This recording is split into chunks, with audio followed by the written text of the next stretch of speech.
I'm MC Toon, the worst rapper in the world. Good evening or good afternoon if you're in America. Today, we're going to be talking about some crazy stuff. And I got with me my friends Lee Porter and Raynard Wilson. How you guys doing? Hey. Really good. Looking forward to this. Very nice. I too am thrilled to be here. Oh, this is going to be fun. We first were like, hey, we should look at the crazy people that think that Tesla had some sort of like crazy inventions and stuff that were somehow suppressed and like it turned into like this cult thing, right? And but then I started putting things together. I'm like, I don't have enough of those, so let's just look at some other crazy things, and there's no shortage of crazy things to look at, so that's what we're doing. So why don't you two just let us know who you are quickly if you want to, and then I'll cue up the crazy. Okay, I'll start. So I'm Raynard. If you've been watching this channel for a long time, you probably saw some of the features that I helped McToon produce. Most of the things to do with Mark Steele and some of the let's say some of the more distasteful British personalities. I was one of McToon's little helpers, digging up the painful truths about my fellow countrymen. Probably best I don't reveal too much about myself, just in case those guys are watching right now. Hi, secret. Yeah, I'm not that secret. I think if anyone actually bothers to search for me, they'll probably figure out who I am very quickly. However, I'm counting on the fact that the sort of people that we tend to follow are too damn lazy to do that. But, they generally seem big love to them. They are great. I do love them. They just provide no end of entertainment. So I'm Lee.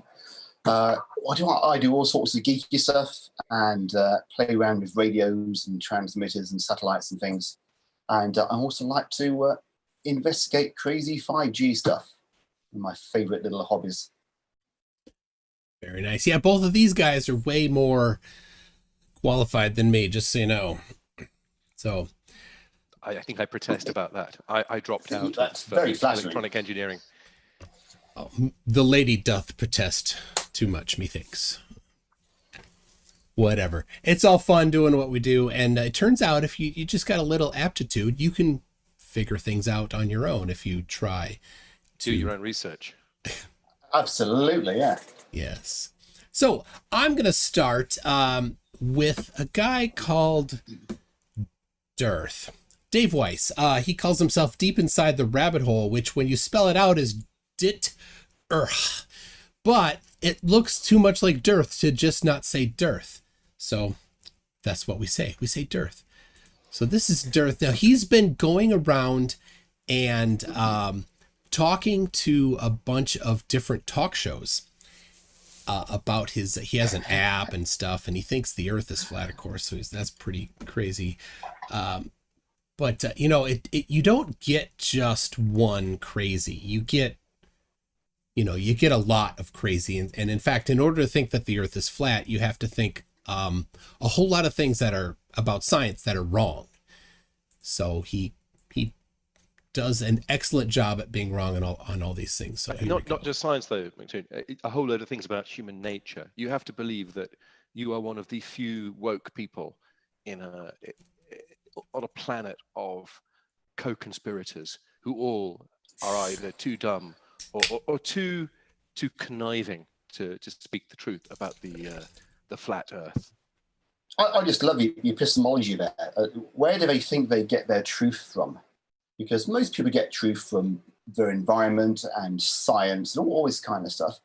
And of course, sources of authority. I'm not sure where their sources are. Yeah, once they get into it, right, there's a process for their indoctrination, but once they're into it, it's like it latches on and they can't switch out. So then it's all about confirmation, and whoever says whatever they agree with is by definition in their own mind correct. We're kind of the heretics. Well, yeah, we are obviously controlled opposition funded by Brigade 77, whose sole purpose is to promulgate the I've got globular my- Earth lie. And if any flurfs are watching this, that will obviously be clipped and sort of posted as a confession. This is my last paycheck. Yeah, very nice. Yeah. Written in invisible ink, so typical of Brigade 77. Just send a paycheck. All right, let's watch what he has to say about this. Isn't specifically about flat Earth. It's a little broader, a little more wacky. Go look, just go Google Hawaii lava tubes, and there's a lot of people that have researched that. So the lava is underneath the Earth. It's heated by electricity because the sun is bringing electricity to the Earth. It's not sending photons to the Earth, right? I was in the solar power business, and even the scientists in this world don't know how solar power works. They have a theory, because they're saying, well, the photon is hitting the boron molecule, and the boron molecule knocks out of a hole and goes into the next hole, and it creates a little current, and they feed all these currents together. It's just a theory. They don't know how it works. I know how it works. The sun is like a Tesla coil. It's sending electricity here, and the collector is just collecting it and channeling it down into, down into wires.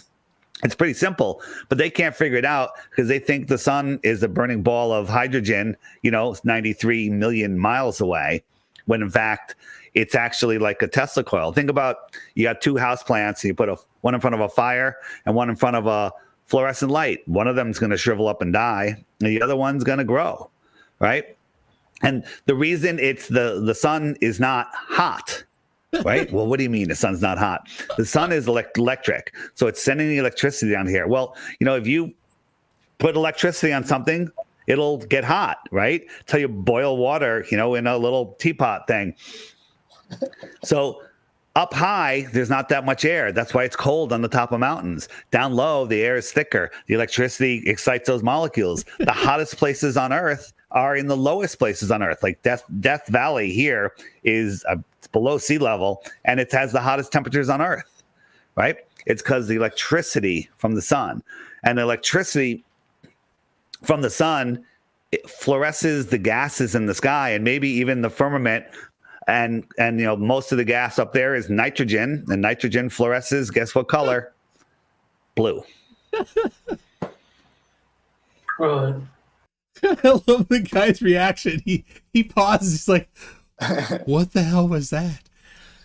Surprise! But it's just beautiful. I love his explanation. I'm nearly agreeing. It's like he's sort of intellectually passing the buck. Can again you and again, move your mic closer or something? It's a bit hard. Can you hear me now? That's better. Hello? Yeah. He's sort of repeatedly intellectually passing the buck from one concept to another, each of which he doesn't understand. So it's the sun is a Tesla coil. He doesn't know what a Tesla coil is. Okay, so it's like electricity. It's like a fireside. No, it's fluorescence. Each attempt to explain the concept betrays another topic of which he was profoundly ignorant. Yeah. And I get, the irony is, these are all topics you could go to a textbook, or you could, an undergraduate physics or electronics class would provide a basis for understanding of these things here.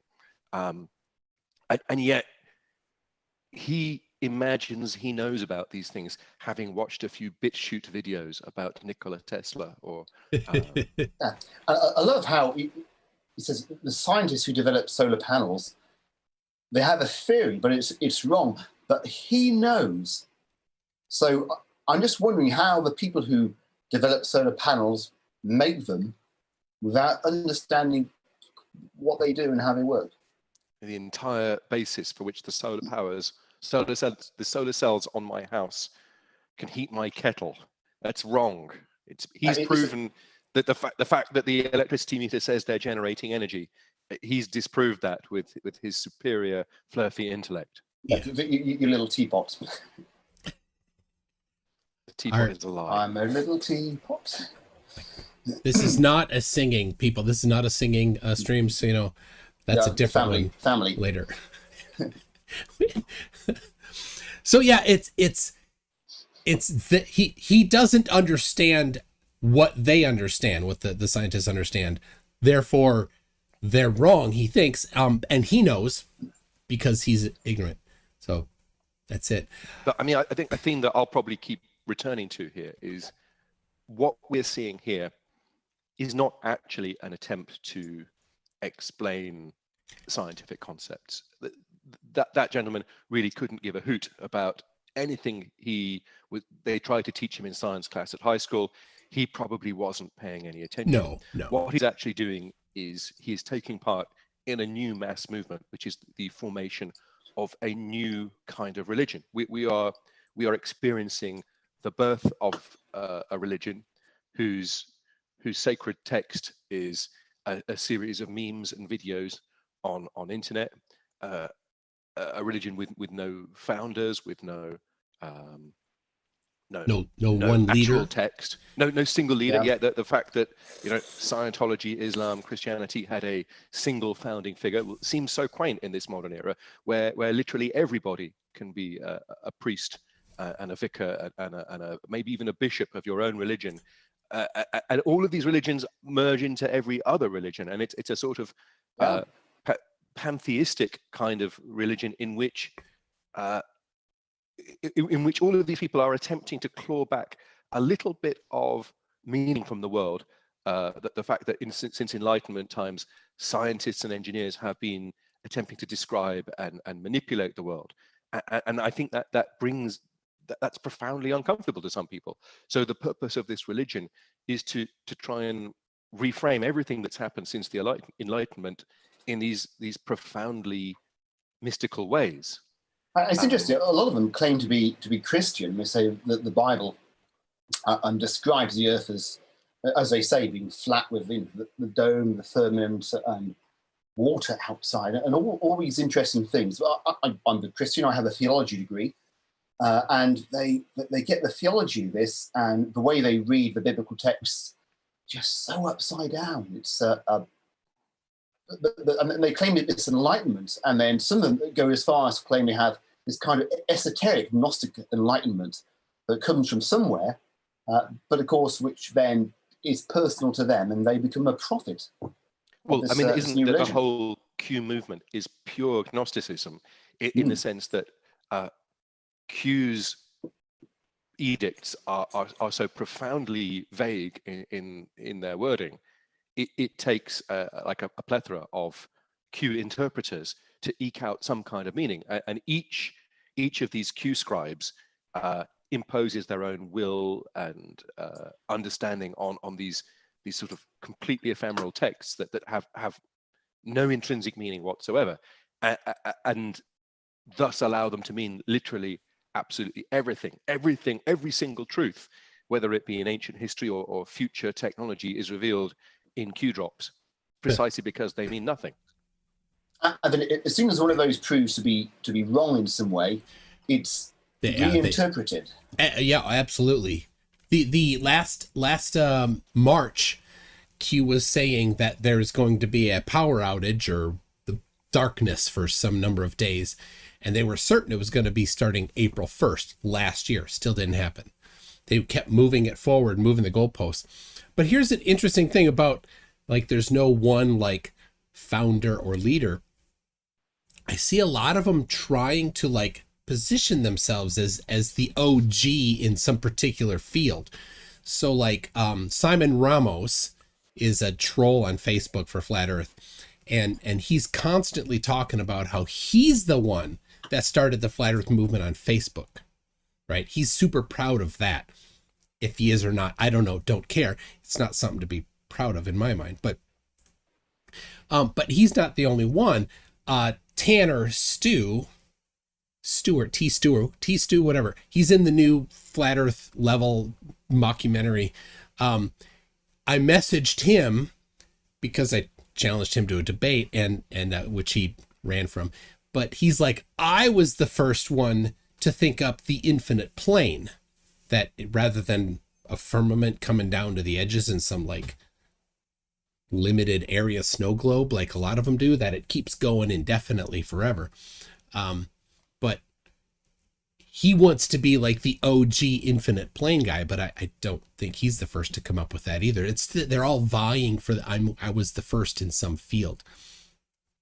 I mean, this is almost like, you know, if you go to a church, or you know, every bishop will try to sort of trace their lineage to a series of sort of consecrations. Churches will often show their authenticity by the power of the relics in their reliquary. We're all striving for a kind of religious relevance in this society, and yeah, it makes perfect sense that in a very crowded market of fluffy claims, these people, they want us to claim some kind of authenticity. Otherwise, you're just another fluff talking about fluffy stuff on the YouTube. Yeah, you need to have your USP, don't you?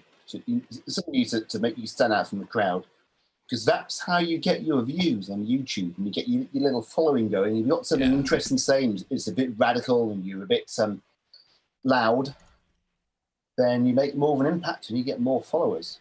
Yes. Okay, let's wrap this up. There is a question to both of you from Crashes. He says, does Reynard or Lee have an opinion on the Canadian bacon conspiracy? I still have more evidence that Canada is trying to control ham prices than any other flurf has for flat Earth. I mean, it seems so plausible, I think there's a point there. Prices are going up around here for good bacon products. It's Canada, I went to a high-end butcher the other day, and I was astonished at some of the prices that are being charged. So I blame Canada. Now I have somebody that I can direct my anger at. It all seems so simple. They try. What is a high-end butcher? Hampstead Butcher of Muswell Hill. That's what makes them higher end than Wait, Tesco's? did you say it's a hamster butcher? Hampstead Butcher. It's a. Oh, I totally heard. I'll take you there. Next time you come to London, I'll take you there. I totally heard hamster. Don't knock it till you tried it. You won't be the first person to make that joke. Now in South America they eat quis, which would be guinea pig. Let's see the Canadians try to control that, huh? I'd like to see some guinea bacon, huh? That's one way. There was a thing on TV about guinea pigs, wasn't there? What's about guinea pigs? You're referring to Tales of the Riverbank? It was South Park when the giant guinea pigs invaded because they tripped out all the panpipes. I'll have to do my own research on that one. I don't know why you're an expert on that one there, Lee. I got a $5 super sticker that says Hiya. That looks like a fox saying Hiya. Apparently that's what the fox says, is Hiya, from MJ with a Cookie Monster icon. Thank you very much for that. So, all right, we're going to move on. I've got audio only of Mark Steele, who was within the last few days was on, what was it? Sons of Liberty, and talking a whole bunch of crap, as he always does. So here we go. Oh, all right. I gotta do that. All right. What's going to happen? These are beam-forming radiation waves. They will kill all pollinators, will kill the ground. Will kill the ground. The plan is to starve everybody off the land. So there you go. Just a little clip. You're going to starve me. He thinks that, he says 5G is going to kill all the pollinators. It's going to kill the ground. I don't know how you kill the ground. And then their plan is to starve everyone off the land. Wouldn't they, starving everyone off the land, also starve themselves off the land? I thought it was all directed energy weapons that would vaporize me. This is a new one. And Mark's been through a series of claims, hasn't he, about what... I mean, when I first met Mark, one of my questions to Mark that I repeatedly asked and never got a consistent answer to was, what is the nature of, or what is the motive of this weapon? So, for example, I gave him an analogy. Well, if it was like a sniper rifle, then you look through a scope and it perforates whatever you point it at very precisely. Or if it's like a bomb, it blows up and creates a mess in the short vicinity. At no time did Mark ever give a consistently clear answer to what does this weapon do. So at various occasions, he has said it will cause you to have COVID-19 like symptoms. He said it's a directed energy weapon. It can target you, as precisely as a rifle. He said, it will create a sense of unease and sort of make you feel ill if it just happens to be near. There's literally nothing that this super weapon can't do. It is a sum total of every paranoid person's fears. It is the whatever he wants it to be at the moment. Absolutely, yeah. It's whatever is likely to instill the most fear in the audience that Yes. he's talking to at that time. And actually, he's quite good at that. His manner of speaking, the words he uses, is quite. I find it very manipulative. Oh yeah. It's very interesting. So his psychology degree paid off a bit because he can manipulate people in that way. It's absolutely. I don't think that's something. I think that's his natural. I mean, it's a common trait of people who are narcissists. That they are good at manipulating people. I suspect that his psychology degree, we don't even know if he passed. I suspect he probably didn't, knowing Mark. But he would have been the same person all his life, I think, from the time he shot that 19-year-old teenager when he was working as a pub bouncer to the present day. He's never going to change. It probably started long before that. He didn't get to be the guy that's a pub bouncer and pipe fitter or fitter, whatever it is, carrying around an automatic pistol without having these traits already. Yeah, So, you had to be pretty far. Not in the UK. Yeah, that's considered normal in some parts of the United States. Yep. In the UK, it's pretty damn extreme. Yeah. I don't know how automatic the pistol was. I don't know specifically what he had, but fully automatic is not legal here. You got to shove it. What are these things called? The old guns. A muzzle-loaded shotgun. Yeah. But I mean, so guessing it wasn't a musket. Anything other than a licensed long gun shotgun for use for agricultural purposes in the UK is pretty damn illegal already. I don't think the fact that it was a semi-automatic pistol makes a hell of a lot of difference in British sentencing, because you're already vastly over the threshold for what you're allowed to own as a private citizen. There's literally nobody but a certain class of police officers and army officers on duty are allowed to have those kinds of things. It's not happening. There's a question on the chat from Micro Raptor asks, do MC2 and guests think that Steele is intentionally deceitful, or does he really believe what he's saying? Okay, so this was one of the questions that when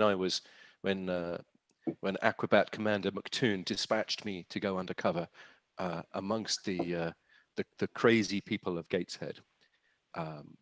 That was one of the things I most wanted an answer to. Sad to say, I can only. Okay, my impression is of a man with a very active and paranoid imagination, and if at any time he ever knew the difference between truth and lies, I think that time is long gone, because I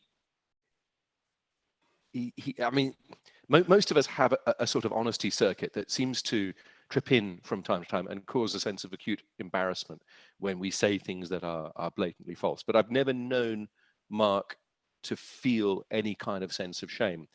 His lifestyle is one where his money, the rewards that incentivize him require that he comes up with zanier and zany arguments every single time. So like Pavlov's dog, he is now programmed to keep coming out with crazy things.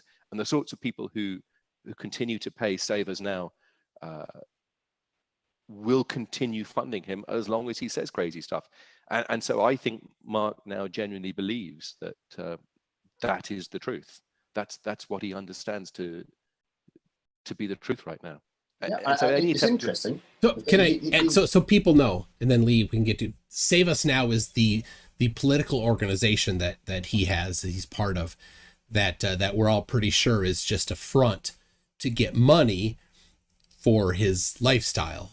He Yes, used to transparently so. That's it. Yeah. That's how he receives money for the things he does. Yeah, a political organization that has no people in office and hasn't run somebody for a couple of years and doesn't, as far as I know, currently have plans to run anybody else for office, though maybe they will. But that's what it is. That's what Save Us Now is. And almost every single time he puts up a video, he gives a link to that, to go to the website, to send an email, to do something, to sign up for the monthly donation.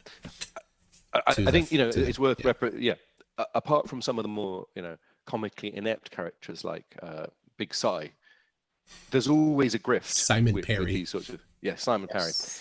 There's almost always a grift.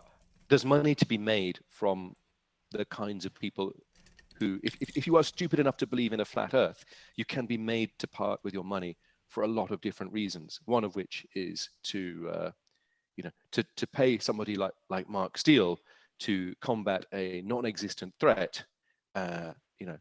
You can send him out to the Elysian fields to do battle with trolls and demons that don't exist, and people would gladly pay him to do that. And Save Us Now is the vehicle for that fundraising. Absolutely. Okay, so Lee, you were going to say something? Yeah, it's Mark. He develops his narrative in an interesting way, and what I noticed currently is I think it started late last year, maybe during lockdown, is that he's moved on to this kind of pseudo-Christian battling Satan narrative now, and so now everyone is Satanists. With the cabal now, it's Satanists. Everyone that disagrees with him is, everyone, and he's encouraging people to choose their side, which I find absolutely fascinating. Yeah, and choose your side was a mantra that was repeated at the September 19th, 2020 gathering. Yes. There was a moment where, spurred on by Kate Shamarani, the toxic nurse, as we like to refer to her, the crowds began to confront the police officers who were there to keep order, and sort of push towards the group of police officers in a very belligerent way, chanting the slogan, choose your side. And it was Kate Shamarani and to some extent also Mark Steele who were encouraging choose your side has an apocalyptic message to it as well, because it implies that we are approaching like an end times final battle, and you have to make that binary choice. Like it's like being allies or Axis. It's black or white. It's Shamarani or Boris Johnson. The thing about it that shows how disingenuous he is that he doesn't have any history of anything in that realm. He's not been a churchgoer. He's not been a Christian guy. He's not been a religious guy. He shot somebody. He carried a pistol. He went to prison. He is a full-time scammer. And now he just happens to start talking about this religious stuff. It's because he's gotten traction and more money has come in because of it. I think it's also the path of least resistance, because anytime he would make a statement about a vaguely engineering relevant topic, there would be people like yourself, Lee, Andrew McNeil, who would take apart his claims with glee. And I think, collectively, we've all forced him to change his narrative a bit. The religious narrative is unassailable because your religion is good as my religion. And, all religions are in the eye of the beholder, I think, to some extent. It cannot be proven. Yeah. It cannot be scientifically explored, so it's vague and difficult to put anything solid on. So it's just a belief system in the end. But then Mark Steele is, he is a bishop in the new emerging religion. He's somebody who has advanced the collective narrative more than most people. Someone like David Icke would probably be the Pope, or one of the many popes. Yeah, it's many popes in that one. Yeah, I mean, there's no Sacha Stone might be another pope of this particular religion. Kate and Mark are mere bishops, I think, and someone like Big Psy is altar boy. Well, yeah, well, I was thinking more like a sort of a crazy zealot running around, willing to have himself impaled and arrested for a cause that he has been directed to. That he's somebody, perhaps not so much advancing the narrative, but willing to sacrifice himself because talk about Kate and Mark. Truly embraced it.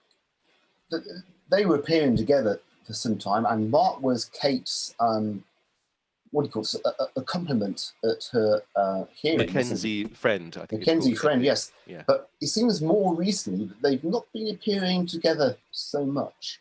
Yeah, I think they've had a falling out somehow. Yeah, I've had a conversation with a mutual friend of ours who's asked me not to name him, and he did in fact confirm that that Kate and Mark had a falling out. Mainly it was because Kate and Mark did a number of fundraising activities and no money was ever forthcoming to Kate. Mark basically keeps everything that was donated to Save Us Now, even though, let's say, Kate was doing much of the hard work, for example, emceeing events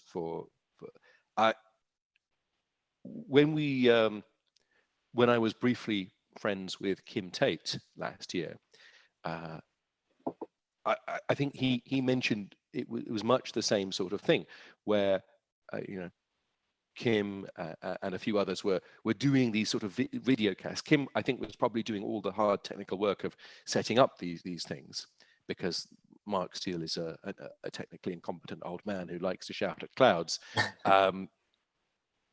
And yet, no money was forthcoming. I think that might have changed recently with, Kim being paid to be Mark's sort of videographer. But Mark really doesn't like paying for stuff. He likes to receive money. Well, they have a good-sized organization. It's Mark, it's Graham, it's their older brother Paul, right? It's there's another guy listed on the political organization. They gotta pay all their bills, because definitely that helmet business doesn't seem to have been doing so well lately. I used to talk to Graham on Facebook now and again. I think he might have blocked me. I've not seen him for a while or anything. And Ben Travis as well. Ben Travis he's also blocked me. So. Yeah, Ben Travis is Mark Steele, by the way. If anybody sees Ben Travis talking 5G stuff, that is Mark's account on Facebook. How do we know this to be true? I cannot reveal that source. Yeah, well, one thing I did is I just analysed the way they talk and the way they write things. Yeah, all caps and try and illiterate. Yeah, the latter being particularly the case. Yeah. Yeah, Mark is illiterate, and so is Ben Travis in the same way. So, yes. Okay, let's I got to see. David Oliver said, "Thank you. Now I've got that Blame Canada song in my head from South Park." I think I found it. Let me see if we got a little clip of it here, so that everybody can have it in their head. Cool Tang. Oop, hold on. There we go. It's an ad. I got to get past the ad. Hold on a second. Now we're going to talk about nanoparticles, and in a second here, and what the certain uneducated, illiterate person thinks about them. All right, hold on. And here is the song. I think a little bit of the song. There you go. Don't want to get any more than that. That's stuck now, isn't it? I hope so. I hope everybody has that stuck in their head now. Mark claims that, number one, the vaccines that hadn't yet been out had nanoparticles in it because of a 3-year-old study. Very likely that they do have nanoparticles because it's a side effect of the manufacturing process. Very tiny bits of whatever containers the materials were in will eventually wind up in the end product. And this particular study found double-digit quantities of nanoparticles in samples of things, like tiny particles of stuff. Almost nothing in it, and which is a testament to the quality of the manufacturing process. But he doesn't understand that because he doesn't know any engineering. Number two, then he says that they're intentionally put in there, which is ridiculous. And then number three, he says that there's certain particular physical effects that happen because of it. And I had challenged him, saying that they can't act like antennas because antennas resonate based on the physical size of the antenna, the shape of the antenna, and the electrical properties of the material, right? And other things. And that nanoparticles would resonate at frequencies extremely high, X-ray, gamma ray frequencies, which is quite a bit different from radio frequencies, certainly not anything that any radio frequency cell phone tower is able to put out. So I did that, and he responded to that at your prompting, Raynard. What did he say about the antenna stuff I pointed out? It's hard to summarize. I think the best I could say is that he misunderstood the question. He said something along the lines of, McToon thinks that these nanoparticles are designed to be radio antennas, but if I made a very loud noise in your ear, you'd still be deafened, or something. I mean, it's hard to summarize. That's strange, yeah. Yeah, and my only sort of notion of what he may have meant by that is that he's trying to brush away the truth of these sort of basic truths of antenna design, and just trying to get. At the time he was saying this, he didn't know who I was or that I had a background in electronics. So he was trying to sort of hand wave all of this stuff away and just make me believe that none of this mattered, and these very tiny particles could somehow reflect or enhance a 5G energy weapon. Yeah, I mean, trying to make a coherent summary of what Mark says is sometimes very difficult. My impression of his response is basically him saying that no, they're not acting like antennas, they're doing something else, essentially. Yeah. And then you asked him what else, and do you have evidence for that, and what was his response? It would have been something along the lines of, it's all in the science, man. Right, he'll make an appeal to some science textbook that, from what I can tell, probably doesn't exist. Yeah, he was talking about antennas receive or transmit, and these do something. I can't quite remember. I mean, he's sort of saying that the purpose of the antenna is to somehow accentuate the weapon, but not an antenna. It's brain dizzying what he may or may not have meant. But, okay, so I have here. That was months ago that he said it's not an antenna. I just want to be clear that his response was that it's not an antenna. And here it is, a couple days ago. Let's see what he says. These nanoparticulates, they then act as an antenna internally and will exhibit as a virus. So what we're being told is actually a virus is actually microwave radiation pollution that interacts with the contamination that's been put in a great deal of vaccines over the last few years. So there you go. So it doesn't matter if you've had this particular vaccine or not. They're all... Apparently it's all. Yeah, it was the vaccine you had aged 9 years old in the doctor's surgery. Which no doubt Mark has received as well. So. Yeah, I would imagine so, yeah. Certainly. Yeah, back in the days when the people of Gateshead actually cared about measles, mumps, rubella, polio, tetanus, whooping cough, and a series of other easily preventable viral diseases. It's mentioned these symptoms. Did you say symptoms like a common cold? So presumably he's trying to link over to COVID again here. Yeah. So the thing is that now he is several layers deep in, like Dearth did, of unfounded things. Nanoparticles don't act like antennas for radio frequencies. Even if they did act like antennas, it wouldn't magnify their effect necessarily inside the body, how he is saying. And radio frequency at low power, which is what this is, doesn't cause any of the symptoms that he is claiming. It's just made up these symptoms because it suits his narrative. I mean, they're very generic, aren't they? But the symptoms include like feeling a bit tired, having a headache, dry eyes, or runny eyes. It's like this A4 page of all these symptoms that, well, people have those every day. So Mark has learned to seek out safe, uncritical audiences. So I think that clip, was that before the Sons of Liberty radio show? Again, yeah. The old-time gospel power hour that is...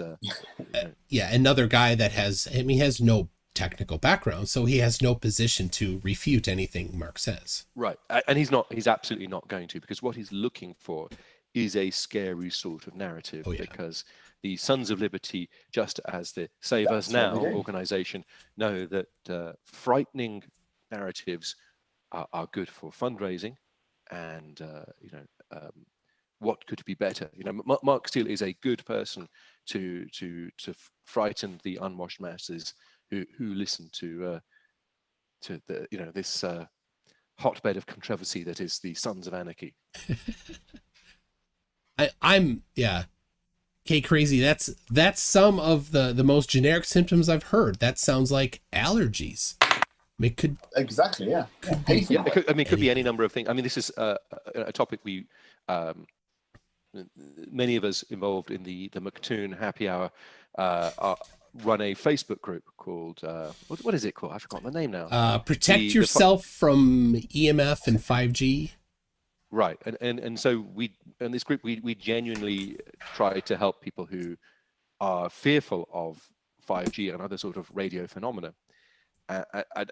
Based on many months of answering questions on this group, it sounds like most people they're dealing with common human disorders, allergies, and in some cases they may actually be dealing with real environmental issues like poisoning due to let's say if you work on a farm, you may have exposed yourself to pesticides. You live in an old house, there might be mildew, damp, mold, asbestos. There might be you may have an old boiler that's leaking carbon monoxide. There's a lot of things that can cause the symptoms that Mark Steele would like us to believe are attributed to 5G. And I think that the danger of people who, we have a rule in our Facebook group is, hey, unless you're a doctor, you are not there to offer a medical opinion. Yeah. But the danger of what Mark does is he is remotely diagnosing people. He's saying, if you feel sick, it's because you have been affected by the deadly 5G death rays. And he is acting as a doctor, telling people to. Yeah. He's actively dissuading people from. Well, it's more than that. The proper diagnosis. He's saying not just that, but the solution that he offers is to pay him monthly. That's the solution. He says, fight Satanists. That's the solution. Your protection. You need to get the knowledge, and you need to get it from him and nobody else. And you do that by joining his political organization for a monthly fee. It's an amazing bit of mental gymnastics that the eventual cure to your medical problems is to give him money, which is something that every mega church pastor has been done. I mean, Creflo Dollar does that as well. Creflo. Far more successfully. He needs to buy a G5 plane or whatever it was. Oh, dear. I don't know what kind of vehicle Mark drives, if any. But perhaps the Save Us Now Faithmobile is I'm imagining like a 1982 Ford Cortina or something. But the overtones of this are undeniable. Save Us Now, Son, right? S-U-N, as in Son of God, right? And then he has as his avatar on different places a lion with Yes, the Lion of yeah. Judah. with Lion a of Judah, crown. yeah. No, I think that with a crown on it, I'm seeing Narnia when I see that. Aslan, yes. Yes. Who is himself a very thinly veiled allegory for Christ. Yeah. It's, yeah. Pure Yeah, allegory. I think Mark definitely does see himself as a sort of Christ-like figure in the sense that he feels that he's some kind of truth teller out there to reveal mystical things that have been exposed to him thanks to his job as a painter or plumber in a factory in Gateshead and many years in prison. And yet, you know, like the Christ, he has been persecuted. Yes. Mark Zuckerberg has repeatedly banned him from his network, and we all remember the chapter where that happened to Jesus. Was, you know, Yep. and Zuckerberg himself. And lo was the Pharisees did complain about Jesus's preaching and was banned from the Facebook for 40 days and 40 nights. Mark definitely sees himself in that vein, and they all do really. It comes with being, you know, the overriding message that, you know, this sort of big the Jewish controlled media mafia are controlling the space lasers which are going to kill us. That is a false victimization, you know, to have invented a kind of, you know, doom when so many people in the world are facing real doom. You know, it's sort of it's this desire to be legitimately persecuted, but without the desire to actually face persecution. So do you think he's had the vaccine yet? Like, he's of the age. Has he gone and secretly had the jab? No, I don't think he has. He probably believes that much of his own stuff. I think because I mean it is one of the central tenets of this new emerging religion that vaccines are bad. In addition to my time spent with the delightful Mark Steele and his friends, recently I've been spending a lot of time on UK-based neo-Nazi Telegram groups, and you'll find if anyone wants to slumming it, yes, okay, so the sorts of things that Mark Steele says are well accepted. The strange thing as well that you know, if you had asked me maybe 20 years ago, you know, our hippie, our flower power type thoughts, is that a more left wing or a more right wing kind of thing?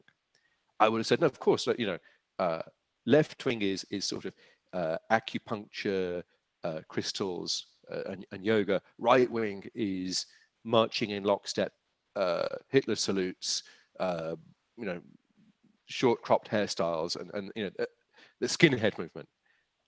Yeah. These days, that's totally wrong. It's all changed. The far right have completely absorbed the sort of the mysticism movement, and you'll find interesting, isn't it? You'll find that the people who are expressing extreme nationalist ideas are really close to the to these mystical, like you just can't separate them. So the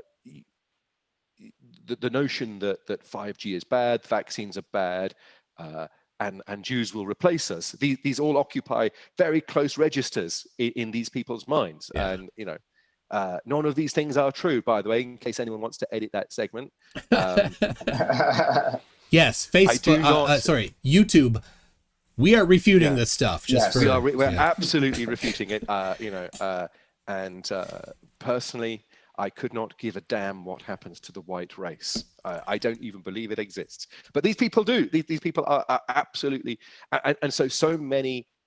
I think once you believe in one zany thing, it is so much easier to believe in a bunch of others. And white nationalism, the dominoes fall down. Oh yeah, white nationalism isn't a hell of a lot more crazy than flat Earth. I'll put them at about the same levels of difficulty for me. Yeah, absolutely. flat Earth defies physics.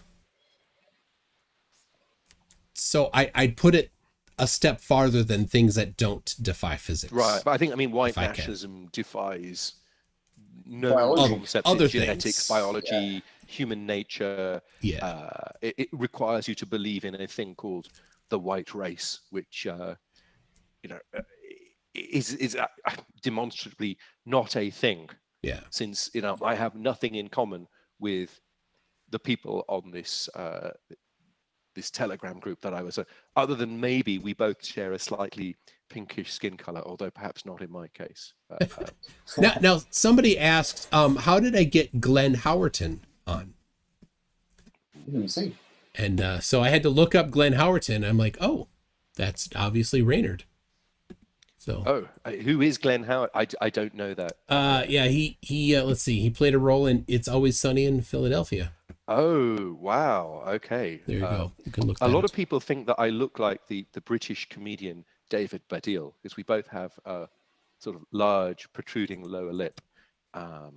David Baddiel is much funnier than me and about 10 years older than me, and actually a lot scruffier than me, if that can be believed. I can only aspire to being that good. That's but scruffy. I'll check out that guy. Okay, let's we're gonna play one more clip from Mark. Let me make sure I get the so I kind of know where to end it. Here we go. I do love the guy. Levels of radiation are stratospheric in breach of the Council of Europe 1815 resolution, the Europem 216 guidelines. They're in breach of all these guidelines and rules that have been put down by the international courts, and the interaction with people. Anybody who gets vaccinated, you're basically being, vax. I call them vax. All right. He talks about this a lot. The 1815 resolution from the EU, which of course I had no idea, but I look it up. It is a resolution saying this is what we think would be good, and they say that we think that the limit for electromagnetic radiation should be 200 millivolts per meter. That's it. Should be. It's not law. It's not binding. In the UK, the law is the documentation, the stuff set out by the ICNIRP. The British government has delegated the power to regulate those sorts of things to Ofcom, and Ofcom have chosen to endorse the INRCP standards. Yes. So there's no international law that's being violated by breaking the recommendation, not law, just the recommendation from this 1815 resolution. But, I mean, this is sort of sovereign citizen legal theory applied to telecommunications law here, where he has. I mean, okay, so for the American viewers, the word constitution in the context of British law means something very different to what it means to Americans. So America has a written constitution. It is it is the fundamental set of laws that regulate how the government functions, and it's very difficult to change. Britain, not so much. We have what they say an unwritten constitution, which means it's kind of made up as we go along, and basically the courts and the central bodies of government tend to follow about 2,000 years of precedent, which is as long as the particular culture that since the last time people invaded this island where I live and killed all the people who lived here before and replaced them all. We've had a sort of consistent culture in this country since all that happened. And yet, what they'll often do is they will sort of pick out ancient documents, or not so ancient documents in this case, and imply that has some meaning beyond the meaning that the courts or the legal systems or the police are overlooking. So a common trope you'll hear from the British version of sovereign citizens is they'll say, look, Magna Carta, which is an ancient document, a document which was sort of okay. It was sort of it was written in the 11th century. Someone correct me. Right? Yeah, I think that. It is foundational in the sense that other laws we have today were built on it, but it's not foundational in the sense, let's say, the First Amendment, which is current law that applies to every scenario in American life. And so what they're trying to do is they're hoping that they can point to some historic document or law or statute or regulation and imagine that it means something, but unfortunately for them it absolutely doesn't, because British law doesn't and has never worked that way.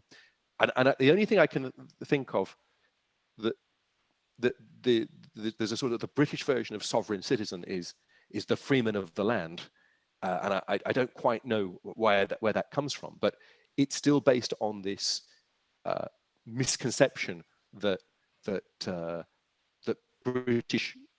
British law works like American law. It's people who have watched too many American crime dramas and imagine we have the same legal system as America, which we totally don't. These ideas are continuously tested and always found to be utterly wrong. They are tested. There's a great Facebook group where people try and get out of mortgages and debts using these weird laws, and it never works. But people still buy into it and think somehow it's a religion too, isn't it? Yeah. They believe that this is how it's going to be, and you see them getting arrested by the police, and they're like, "Well, I'm about to educate you," and they're getting the handcuffs on, right? I'm going to sue you, and they're getting shoved into the car. You see them in court. That religious texts work, because unlike law, the more ancient a religious text, the more authentic and the more mystical power it has. And the more authority it has.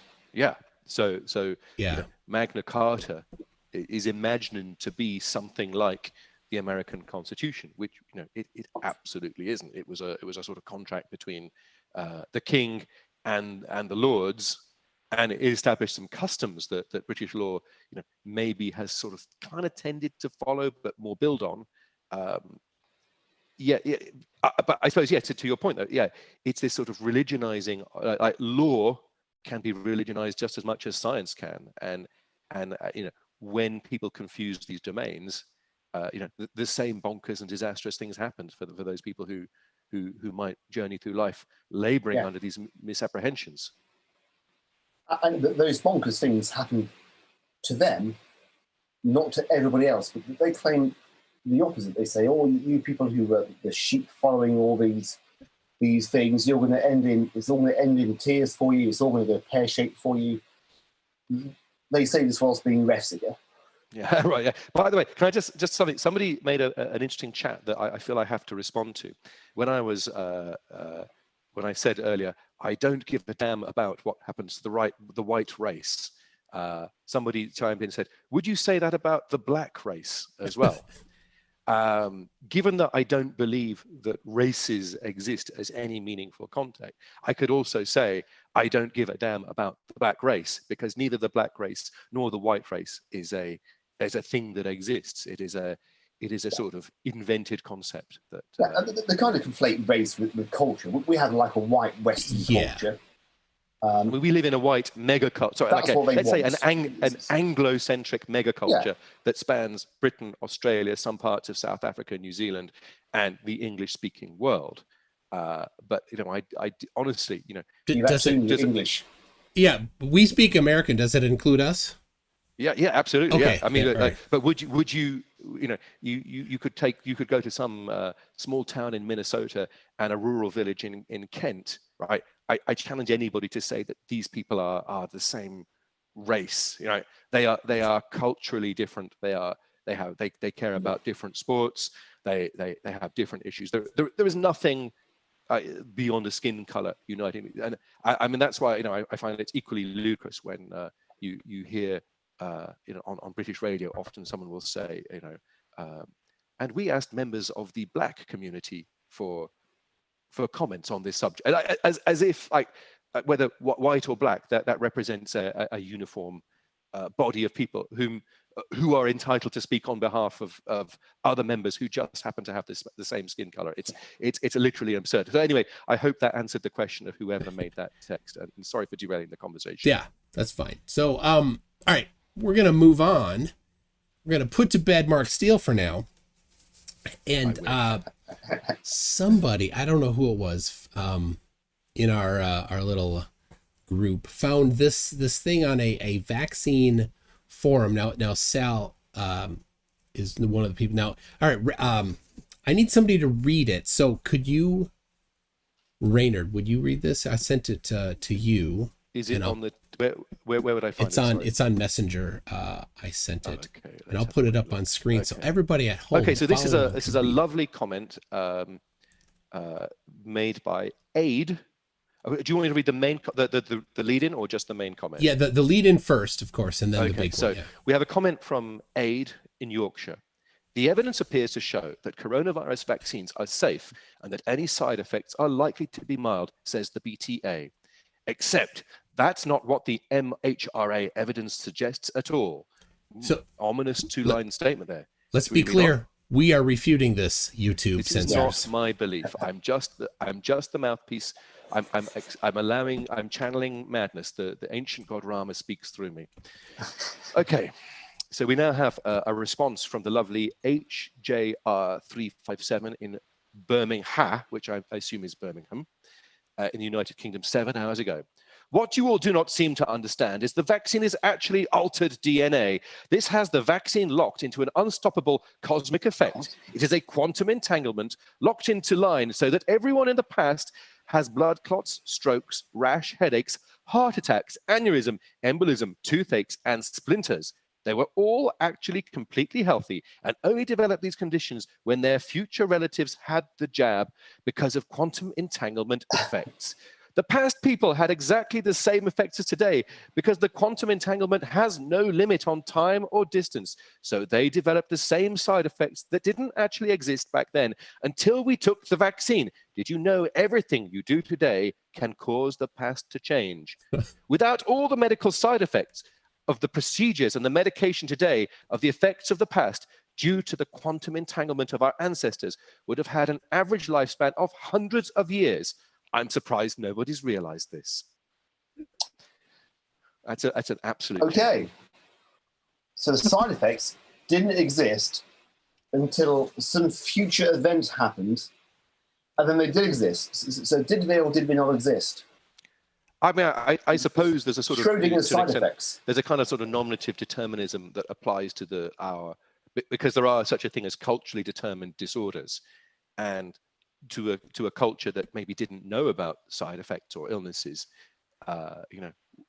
we have a million words to describe the things that can go wrong with the human body, thanks to doctors. But 500 years ago, you were poorly, or you had the colic, we were not so subtle in. So there's some kind of truth, but I mean, I think it reads like somebody who's in the midst of a profound psychotic episode. When they say the jab, what do they mean? Profound psychotic episode. Absolutely. What do they mean jab? By the jab? That's never a question that I think, trying to read between the lines of this paranoid diatribe. The writer HJR357 is obviously referring to one of the either is it the Pfizer or Moderna mRNA based vaccines, and I guess I did see a sort of a very funny meme that was going around the internet last week where people were saying, the kids who say at school, why do I need to learn about physics, chemistry, maths, and biology? I don't need to know about this stuff. They are the guys who are now so easily fooled by this sort of stuff, who don't know the difference between DNA and RNA, and I mean probably like the fact that this person truly is undergoing deep psychosis and probably forgot to take their mood stabilizers this week. I love the splinters. Yes, I think that one seems oddly specific, doesn't it? It does, yeah. It might be that at that moment the writer was dealing with a terrible case of splinters, having I had a splinter. walked Could it across be- some wood chip. Toothache splinters. Oh wait, is that toothache splinters? Well, there aren't there are no any. commas. There are no commas or punctuation in that list. So Please, I people, assumed that they were. Oxford comma, please. I mean, I think Let's as be civilized. as a computer scientist, you know, we're all computer nerds here. We all appreciate the importance of the comma, and especially if you're a Python programmer, the maybe the literally minutes of misery caused by an accidental trailing or omitted comma that you know. Semicolons? Not so much. Folks, punctuation matters. Yes. Not so Yes. much to HDR35. I mean, okay, so this guy's obviously mad, but it would be simply comical if there were only one of him. But That's the problem. there's a shared psychosis going on in which Now, lots of people believe what HDR357 believes. someone in the chat said there must be trolling, and you'd read that and you think there's no way. But then other people say the same things. Like, are they can't, they're not all trolling, but yes, they pick these things up and don't understand what anything about it. They don't even understand what the author meant originally, much less what it actually means. If you had asked me 20 years ago, do flat earthers exist? Could somebody like Simon Parry actually exist? And if you don't know who Simon Parry is, just go back through McToon's. I've had him on history. twice, yeah. Yeah. I must have missed the second one. The second one was with Mark Steele. The first was a flat Earth debate where he just said it's flat, and let's play a music. Let's play a music see video. Too far or something like that. That would have been it. Yeah. Yeah. Here's my hip hop. That proves everything. Right. So I would have assumed somebody like, and I think also it would be making the mistake that you know that people are like me. That I'd imagine that just because I like to go on the internet and pretend to be someone that I'm not, and that everyone does. I don't think. No, I think this is real. I think, and I know for sure Simon Parry is for real, and you know, and the millions of people who are refusing to take vaccines because they think it will alter their DNA and turn them into a chimera. They are real too. That was very good. So I don't think off the bat that this is trolling. There's too many people that have this particular mindset to just pass it off as trolling. And if you've been on, like we have, the group on Facebook, the Protect Yourself from 5G and EMR or whatever, that every day we get a new person coming in that's of this mindset. So we've seen it. And if you I mean, like that on the neo-Nazi Telegram groups, this sort of these are just the facts that look. These are to those guys. These are facts as uncontroversial as you know, the sky being blue and grass being green. Vaccines are bad and Jews will replace us. These are their start. I do not believe that. Please just we're anyone about to refuting do it. that. I don't care if people honestly, like, come on, all walks of life, move into my neighborhood. We need better food in Bounds Green, London. If more people from other parts of the world moved to where I lived, the quality of takeaway would be dramatically improved. I'm just saying, come here, bring your skills, your national cuisine, and all the good cultural things that you and Reynard will happily consume. If I can just talk to that for a minute. A year ago, more than a year ago, was the last time I went to my favorite Northern Indian buffet.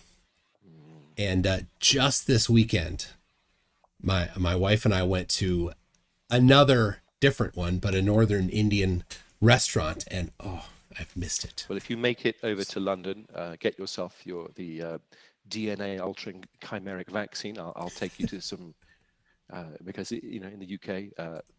It is your national dish. Yes. Yes, yeah.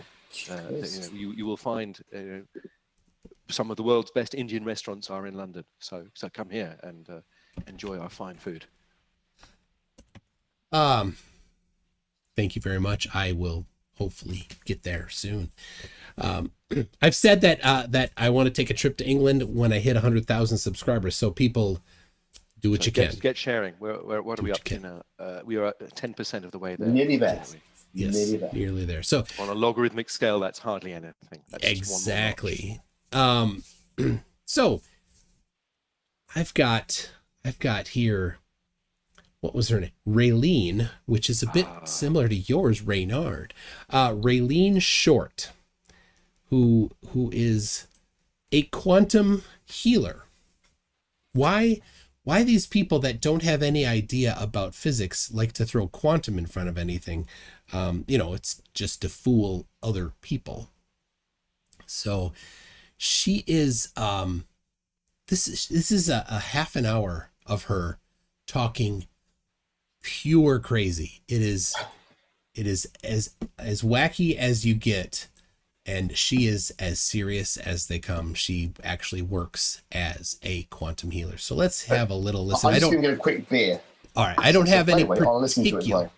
I don't have any particular clips. This will just be because it is densely populated with the same stuff. So but why is everybody feeling under the weather, having all these odd symptoms? Essentially, now what did I do with my notes? Okay. Symptoms, they're fatigue, joint pains, muscle stiffness, GI illnesses, vivid dreams. No, not vivid dreams. Oh my Headaches. God, I had such a vivid dream this morning. It's all kinds I of dreamt things I was in the going game Horizon Zero Dawn, and it was the most exciting dream ever. I was so disappointed to wake up. Raylene has just explained it all away. It's quantum something that, well, she'll tell us. She'll tell us here. on. And what I realized, so in my last videos, I shared that the people that are getting this recent jab are being used as transmitters. And they're using like 5G towers and HARP, even probably 4G towers that are not fully activated yet, to use them as transmitters to spread out frequencies throughout the population. Okay. I mean, maybe we should post a link to this, and then people can. It's on Facebook. People can enjoy Raylene. Can you grab that and put it in the chat or send it to me? So I'll have to find it later. Yeah. I think I may have lost it myself. It's in the backlog of the. Okay. Do you want to post it on? Okay. Well, when Lee gets back, I'll find it. Very good. So you have to listen to us talk about Raylene before you can experience Raylene. Yes. For yourself, dear viewer. Oh. We are transmitters now, and we joke about like, oh, I got my shot, and now my 5G reception is better. But so Raylene's serious. Shtick is that she believes that she can psychically communicate to everybody, unless you have taken the vaccine. If you've had the vaccine, then you're somehow psychically compromised, and you are your minds are somehow ejected from the cosmic interwebs of consciousness. That all makes complete sense to me. Yes, and it's funny how. I think that Raylene came to our attention after a few of us were taking part in another crazy discussion online.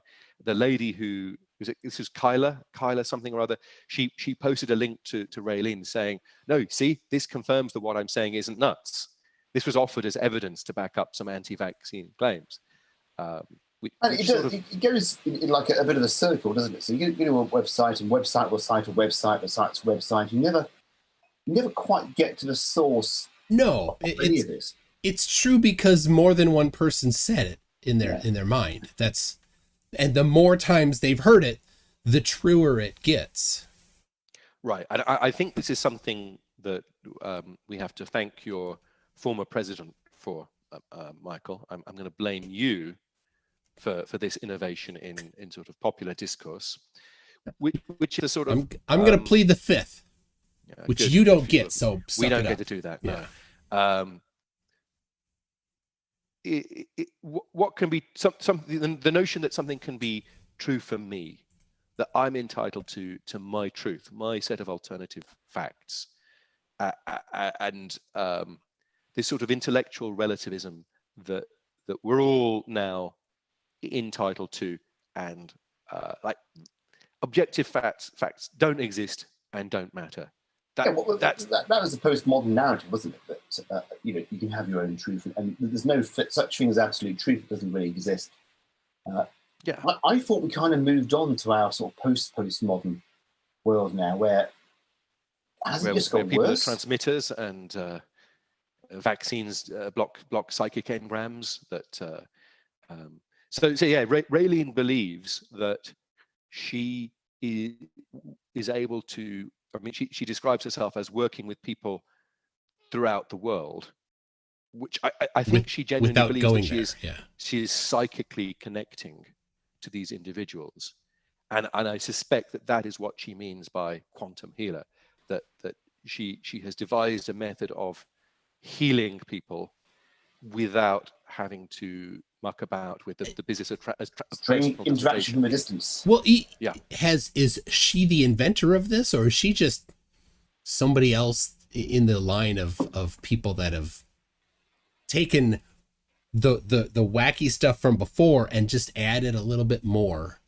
Well, Michael, do your own research. That's all I can know. Seriously, I don't know. She is certainly the first person I'd ever heard of referring to herself as a quantum healer. But I would be astonished if she is. Yeah, I mean, that's a good point. This is an ancient idea, isn't it? It's a sort of it's as old as humanity. And but as new as the internet, isn't it? That it's sort of prayer has evolved. This is prayer plus. It's quantum prayer. Let me. Prayer, if it's true, must be a quantum phenomena, I guess, isn't it? Because I suppose you're that somehow a non-corporeal entity somehow knows the state of our mind and is willing to grant our wishes based on a series of thoughts that we have. So maybe Raylene is some kind of embodied deity. That is the trendy thing. Now I've been a little neglecting in a couple super chats here. I need to address from Magic Productions for £5, and this may be directed to you, Lee. So pay attention. Sexual selection competition is the highest it's ever been, partly due to the internet. So people have to get creative to look appealing / unique. And then I think that's maybe about your hair. I don't do. I'm always appealing and unique, just like you are. And my facial hair says I'm no longer in the gene pool. So you have exited. You have terminated your time of adding to the gene pool. No is that longer right? relevant to the reproductive future of the human race. I don't know. Somebody was saying that your dad is whatever guy you were saying because it looks that way. David something, I don't know. David Baddiel, that's it. Yeah, there you go. He is your dad because that's never flat Earth met logic. David Baddiel. Flat Earth logic. I met lots of other British. Oh, you've never met your. Okay. I know, it's so sad. If somebody in the chat knows David Baddiel and would like, if David Baddiel is in need of a doppelganger, maybe let's say a stunt double for not very risky stunts, I can skateboard and drive a motorbike. So if David Baddiel is doing films and either of those things, he needs to drop into a half pipe. You're the man. Yeah, I can totally. I mean, I might fuck up I might screw up the half pipe. Sorry, Michael, I'm ruining your reputation. Again. This is on me, guys. I'm the bad person, not Michael. I'm the mean one. Look, I think it would actually be a dream come true if David Baddiel and I could stand shoulder to shoulder, and then we could sort of make vaguely witty remarks about how similar we look. I just think that the David Baddiel, he probably has better things to do than just sort of. I think it's the glasses. It could. No, I think people know it long scruff, before I wore glasses, because he didn't always wear glasses either, and people said that I looked like him then. It's actually the lower lip, and we're, you know, I have. We all have. I think so. He's of Jewish background. I'm of Arab background, and you know what? Genetically, that's the same damn thing. Close enough, yeah. And yeah, we're all Semites here, and so yeah. Do you know what? None of that matters. All that matters is I get to meet David Baddiel. So someone in the audience, if you know him, let's make it happen. Hook me up with you know, one of the greatest British comedy stars, a man who I have my eternal respect. Yeah, Sorry, great. now we've just completely derailed this conversation. Yeah. So All right. So now Magic Productions has another £5, this time directed to Raynard. It says, Raynard, I met a Freeman called Rusty who arrested a judge in Birkenhead, a famous Freeman on the land. And I met him in person, by the way.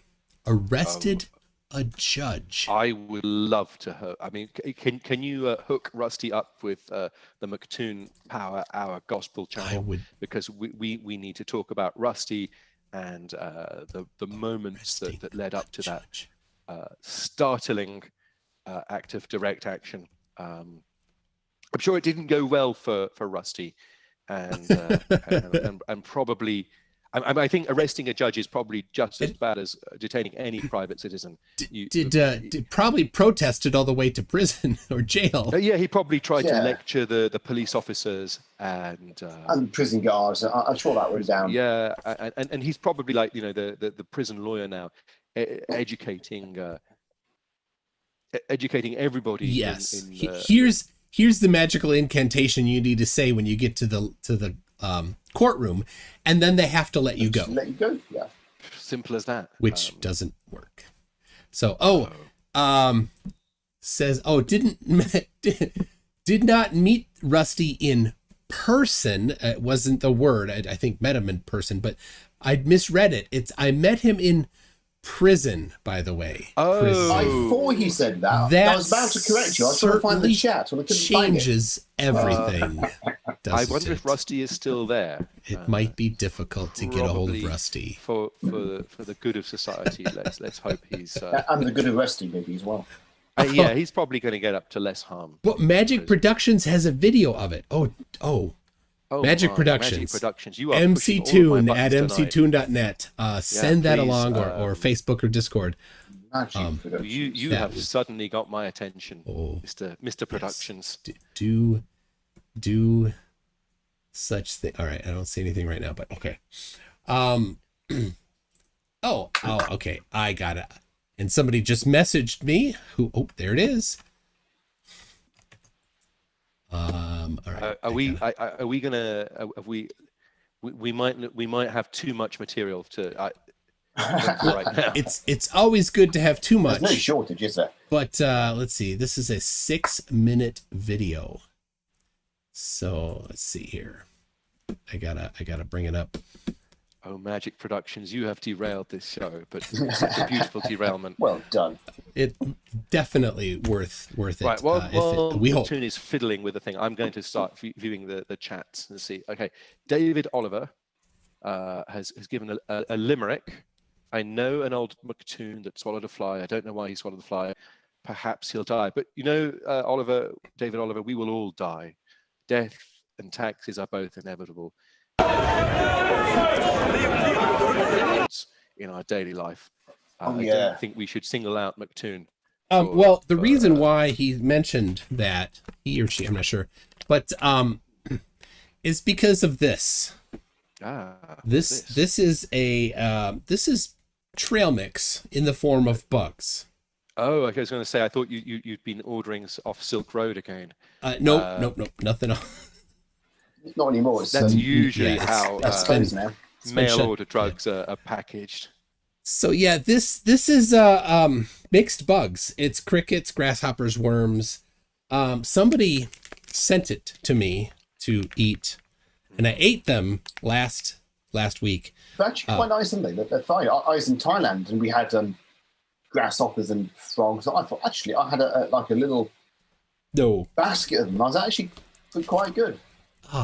I tried to. I'm actually making myself a little gaggy here. You need a bit of salt, maybe, but yeah, they're pretty good. I can't talk much more. All right. You are a modern day Saint John the Baptist, because that was what his diet was as well. I draw the line at the spiders, the fried tarantulas. Yeah, there were no bugs, no spiders, but yeah, people said tarantulas. So anyway, I ate these last week. If you're interested in watching that was really difficult. I tried eating 5 at a time. I can't talk. The head of one of them was hard, and I couldn't, and I spat it out. Anyway. Well done. Someone suggested you should have tried it with soy sauce. Next week. Next week, while we're on that topic, I am hosting a debate, an epic debate between an American, Fohammer 335, and an Irishman, Irish Demon, who's currently living in Australia, on whether the correct term is crisp or chip.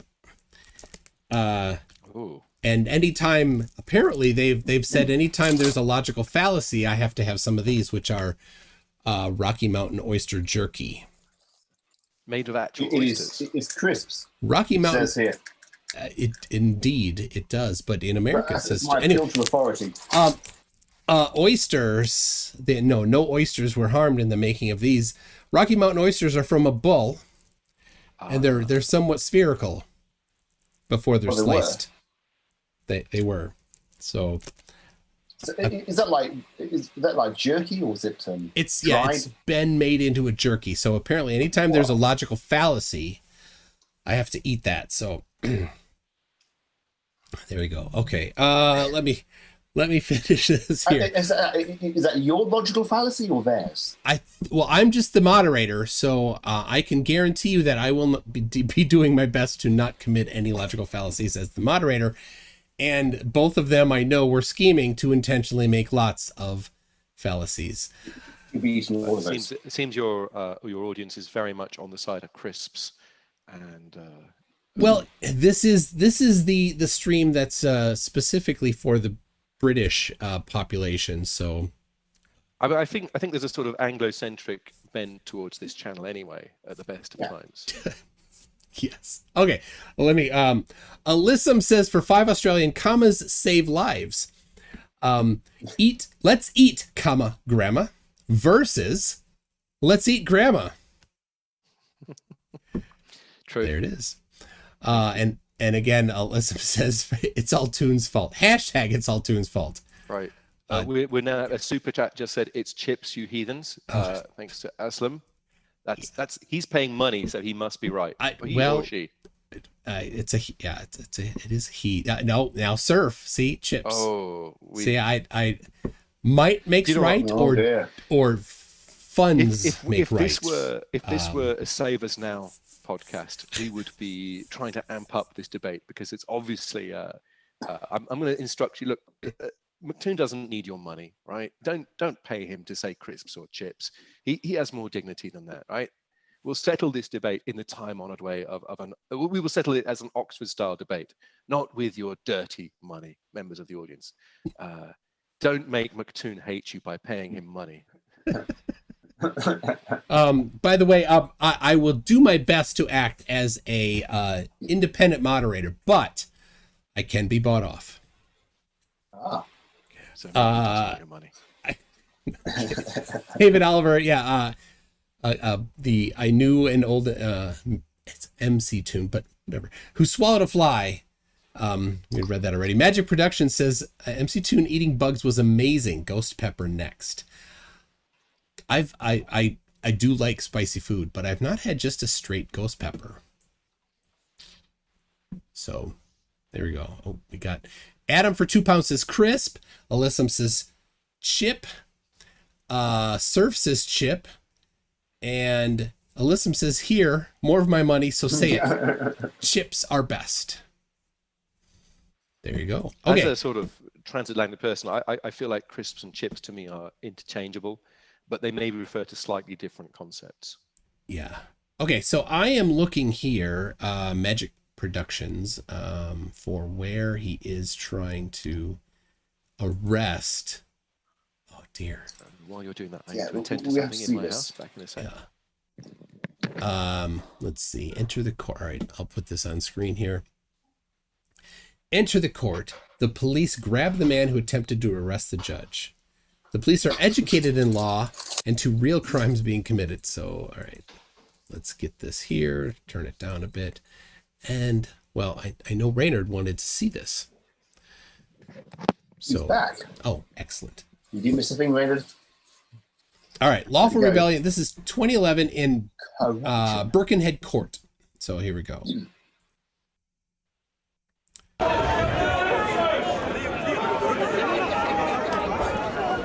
Right there, Magna Carta on that flag.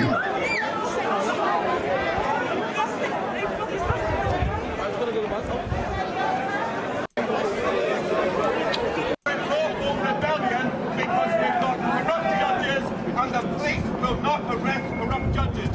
We have invited the police to arrest the judge for contempt of court and for treason. The police should do their job.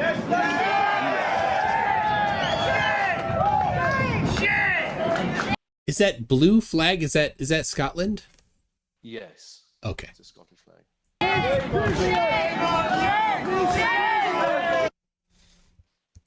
No morals! No morals! Hey, you see moral now?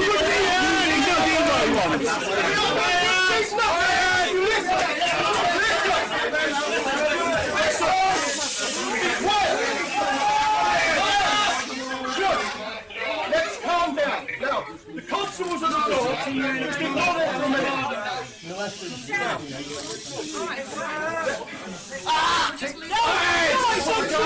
Don't you worry. Okay, no, he's loosening it. Just bear him, but he's loosening it for him. Right, just bear with him. Bear with him. We're human beings in this room, right? We need to worry. Not So- organic robots. Is this guy with that's kind of, he must be the one that tried to arrest the judge. I mean, it looks like they're in the middle of a courtroom and all hell has. It does, yeah. Oh yeah. And now, having spent maybe rather too much time in a Your microphone has gone real soft. okay, again. sorry. Can you hear me better now? Yeah. There we go. Having spent having spent rather too much time in British courts these last few years, and they were very sedate places where if you didn't listen to the judge, or if you gave the judge even the slightest bit of flippancy, you knew you were going to be you were going to have a bad time. To have allowed this much chaos to break out in a court is Quite is impressive. really astonishing. There must be some high-grade turpitude going on here, and I feel like this deserves more of my attention than I'm able to give it based on what I've seen just now, because there's obviously a massive story going on here that Yeah. But yeah, I've heard if you watch, there's several channels. There's Schrodinger's cat particularly, but also a couple others. I forgot. Creaky Blinder, and then the Dutch guy. Darn it. Why can't I remember the people? I'm sorry. Remind me. These Freeman and these whatever guys that are trying, sovereign citizens that try to arrest police. They try to arrest whoever they think is wrong without really any authority to do it or any position to. Radical, the unhallowed knight. Thank you very much. So I mean, all of the conspiracies that we talk about, they are all to some extent part of this movement. So, for example, you will see Mark Steele saying from time to time things like 5G, it's against the Geneva Convention, or something like that. He's sort of picked up some aspect of law that obviously he doesn't fully understand, and wants us to believe that his pet issue is illegal according to that. And at no point have any of these people ever consulted a lawyer or tried to educate themselves. It's cargo cult lawyering, just like their science is cargo cult engineering. It has the trappings and the language of something that sounds lawyerish, but it means nothing. citizen's arrest is a thing in British law. I think it's under Section 24 of the Police and Criminal Evidence Act 1984. You can, as a citizen, a private citizen, you haven't got to be a police person, officer, you can arrest somebody for an indictable offence. There are some exceptions, but somebody asked on the chat as well, what is this judge supposed to have done? Yeah, I don't know, and that it's Magic Productions could give us a little. Maybe Magic Productions could contact us all after the show and fill us in. I think that might be worthwhile. That sounds like our kind of nutcase. Yeah, I mean, usually it's like theft or damage or burglary. So if somebody's damaging your property, you can arrest them, and I believe you can use reasonable force to do so. I mean, you have to call the police then, and the police come and take over, and justice then takes over.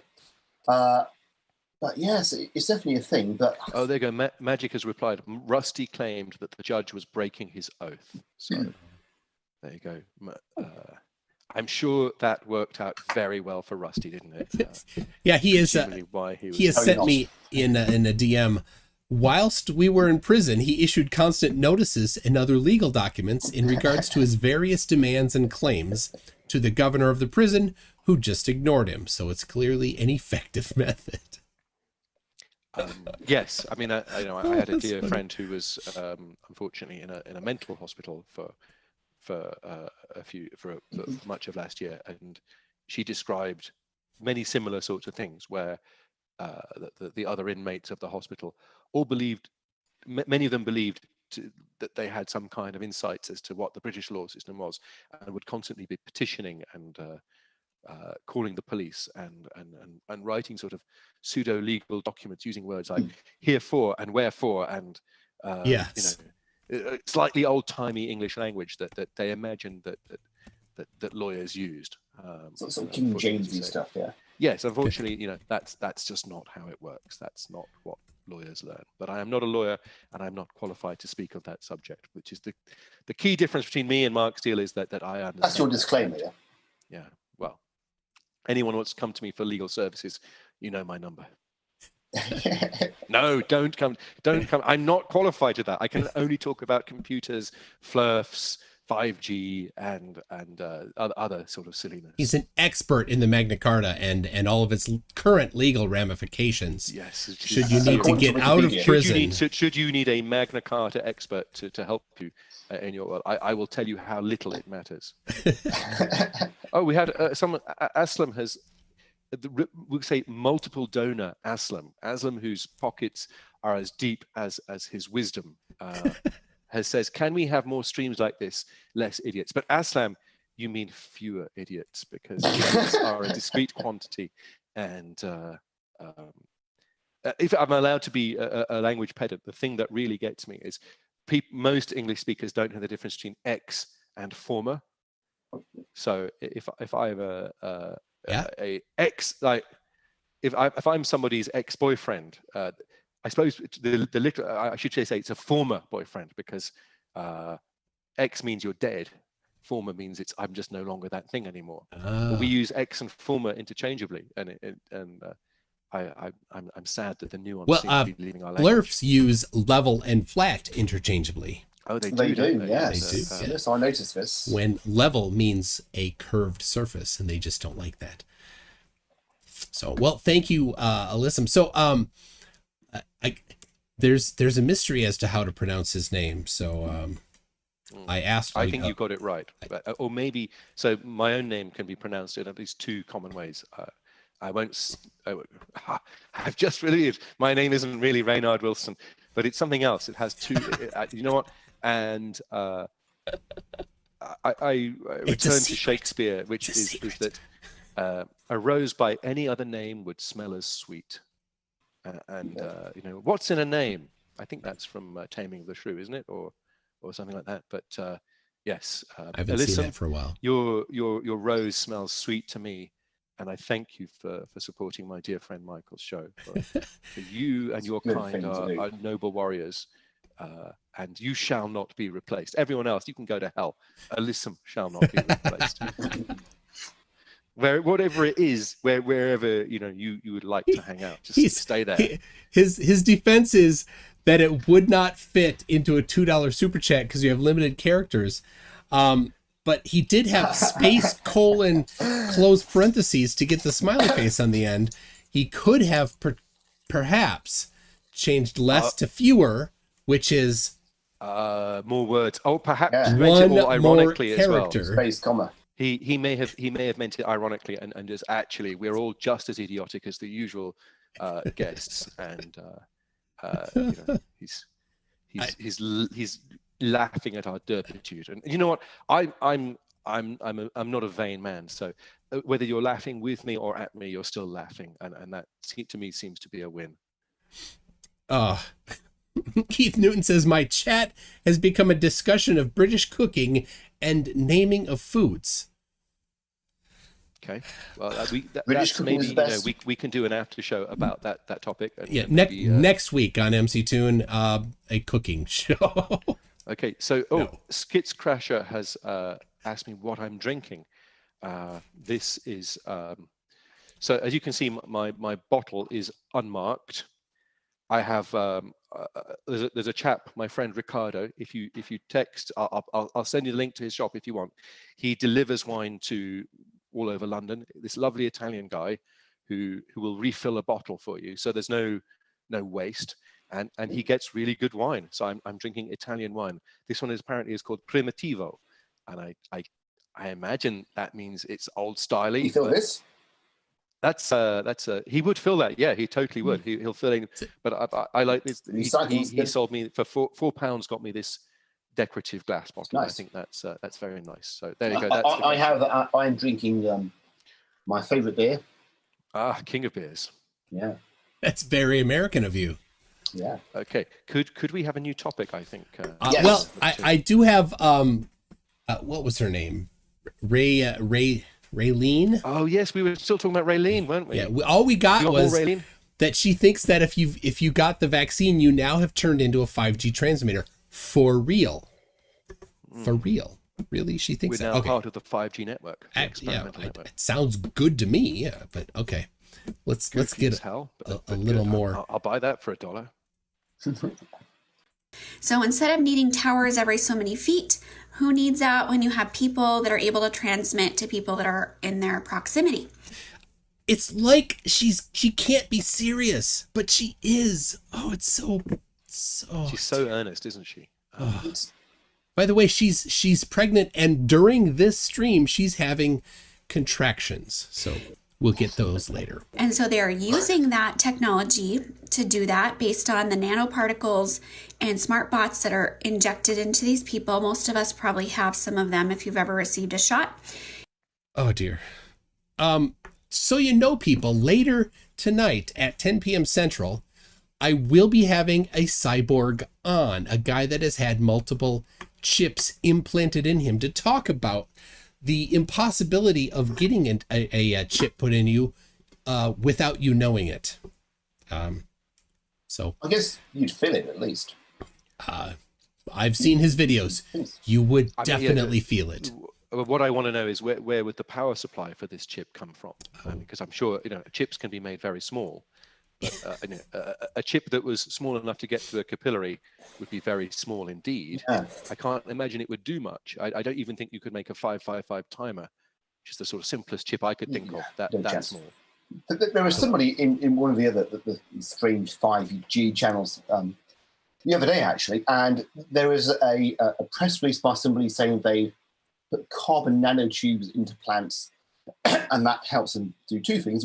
One is that they think they can get power out of plants, like solar cells, and then also they say it makes them reflective. So rather than the surface of the plant absorbing wireless signals, it will reflect them, and that would help propagation of radio waves. And then somehow one of the members turned that into a matrix-style harvesting energy from human beings, which I try to point out that's probably a really, really inefficient way of doing things, because we don't actually put out much power. It's quite hard to take care of. You're going to get diseases, and you've got to feed them. And here we see Lee as the proverbial little Dutch boy trying to plug up the dam of enlightenment thinking as multiple leaks keep springing. Oh yes. And the attempts to refute. The problem is more nonsense can be thought up much faster than Lee, or even if every single person, all 243 people watching right now, were to pledge ourselves to non-stop debunkery, it would. It's the thing is, it takes a significantly larger quantity of effort to debunk than it does to just make up garbage. Right? To just throw out there, people are now 5G transmitting towers. Takes zero effort. We should just give up and just make a podcast about naming foods and where we get our wine. Cookery. It would be easier, wouldn't it? We could even have Kate Shemirani as a guest showing us how to cook a fish finger. That would be good. I would. Or how to inject Botox into somebody. I'm sure she could give us tips, beauty tips as well. We don't do this because it's easy. We do this because it's hard. I can't quote any more JFK. That's about all I got. So, one small step for man. That's not JFK. It was a man, wasn't it? Didn't I say the derp in this video is so dense, like you can't get through it. You should one sentence and you have to pause for 10 minutes. Should we hit her up for one more? Let's go for one more ride in this mystical roller coaster. All right. In your life. And so through this, they're actually experimenting. This is the test. This is not the final play or countdown. We are in the test. We're test subjects right now.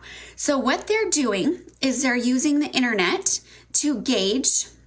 And so say that they're like, we're going to make people YouTube, we're refuting this. Have GI illnesses.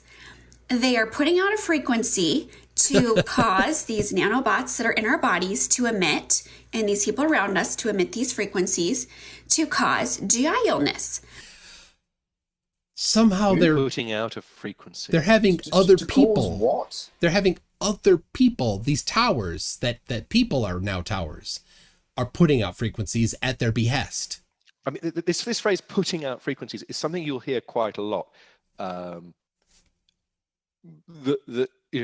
So I remember when I was sort of 12 years old, and in GCSE physics, I was introduced to the concept of frequency as the number of times a thing happens per second, and obviously. The phrase "putting out a frequency" doesn't really mean anything, does it? No. It's just it's a signal of an ignorant person to say that. Right, but if you see amongst these sort of conspiratorial people, you'll hear phrases like good frequencies and bad frequencies. We are all frequencies, or maybe even everything is a frequency. Which is a sort of variation of we are all energy, and these are sort of sweeping, hand-waving statements. I mean, again, kind of like perhaps related to a form of pantheism, because if we're all something, then something is everything, and everything is nothing, but everything is also simultaneously God, and we're all God, and it's all. Is that Scientology? Is that Jedi? Is that? I mean, I think at this time, at least, Scientology is probably more coherent. But yeah, this is something. This is like the retconned force, where maybe those midichlorians, by the way, they might be those micro robots that. Scientology is more coherent because it has one source of truth, Von Hubbard and his book of Dianetics. Helps to have one person make up the garbage. Yeah. Okay. Jason Hyatt says he wants to see cooking with 5G. I mean, I think we could. I think Alan didn't Alan McNeil actually do an episode in which he. Andrew McNeil, yes. Andrew McNeil, sorry, yes. He actually attempted to. He cooked a sphere of water. I don't imagine McNeil is a particularly kind of gastronomic kind of guy. He's sort of a more he's a man of science and engineering, but he was able to heat up a sphere of water very slightly. Yeah, he put for reference, he took an antenna, put it inside of a sphere of water, as close as you can get to the antenna, and cranked it to the top, and could hardly get it to increase in temperature. It took effort. Okay. I feel honored to mention David Oliver again, this gentleman, scholar, and a beautiful human being that you have as one of your fans. He said, in the Matrix video, Hollywood made it that the humans were batteries due to people not understanding, but what I think means the Wachowski, the brothers who wrote the film, humans were for programming speed, like oh, I see. So the Hollywood producers of the Matrix films misunderstood or kind of misinterpreted what the Wachowski brothers originally had intended, which I kind of makes more sense, really, doesn't it? But yes, I think probably because the people who produced the film figured that the notion that humans as batteries was probably more palatable to the general public than humans as sort of information processing nodes, for whom like these concepts are still pretty damn weird. But yes, even science fiction has to be dumbed down. But to in there, they actually use the term copper top to insult somebody that was still in the Matrix because they're a battery. Oh, that's one. So yeah, because we haven't been red pilled. We're copper tops. But yes, thank you for that. And I don't want to skip this one. Second best Bob for £5 says, MC Toon, I'm in England. Come visit me when you're here. I live in a boat. Well, that sounds cool. Hell yeah. I want to know where copper, which estuary or waterway does Bob live on? I don't know. And is there room for all 33 kids? That might, yeah. The Von family.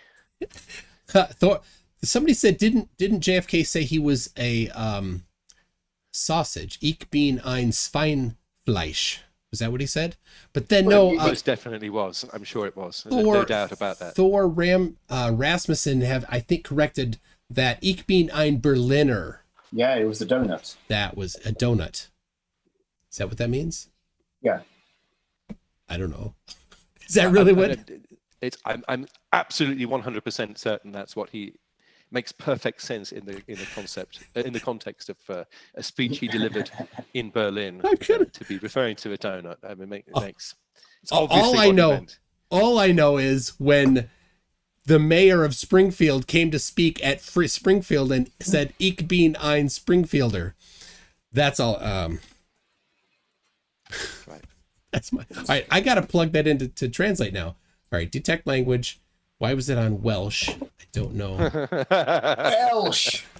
Right, I think we're going to. Our ignorance is on spectacular display this evening. It translates to "I am from Berlin," so I don't know. I think Berliner is a nickname for a type of donut. Is it? So it does mean I'm a Berliner from Berlin, but in a sort of different context, it would mean that. That particular speech was made in Berlin. That was why he was saying he was a Berliner. Yeah, because he was empathizing with the citizens of West Berlin, whose city was divided by a dirty Great Wall built by those evil communists, of which I'm sure you're one, McToon, for opposing. Berliner is the donut. I'm going to plead the fifth again. So don't blame McToon. Right, I'm gonna hustle us on to the next item. We have some. We have hardly got through our list of fun. Indeed. What was the next one here? Oh, the vortex math. Did you want to see? Ah, yes, vortex math. That was a. It's kind of long. Can we just play random snippets from it? All right. Let me see. So I think this followed on from. Can we talk over it while it plays in the background? Is that okay, Mark? It doesn't. I guess we probably can because it gets repetitive. So, yeah, go ahead. I will put it up. So, I'm no mathematician, or at least, my mathematics didn't get much beyond The secret of the universe. Oh, we're about to know the secret of the universe. My mathematical ability didn't get much beyond what I needed for degree level computer science. But I started noticing this new type of video that's appearing on YouTube, which is a sort of it's sort of making a religion out of number theory. Imagine sort of like, you often see that there are some very good math YouTube channels that sort of describe, the work of the great mathematicians. This isn't that. This is it's sort of more like numerology, but with sort of basic arithmetic. And they're not actually doing math here, for the most part. It's even though they claim it's one step up from the fact that when you type that number into your digital calculator and turned it upside down, it spelt the word boobies. Yes, right?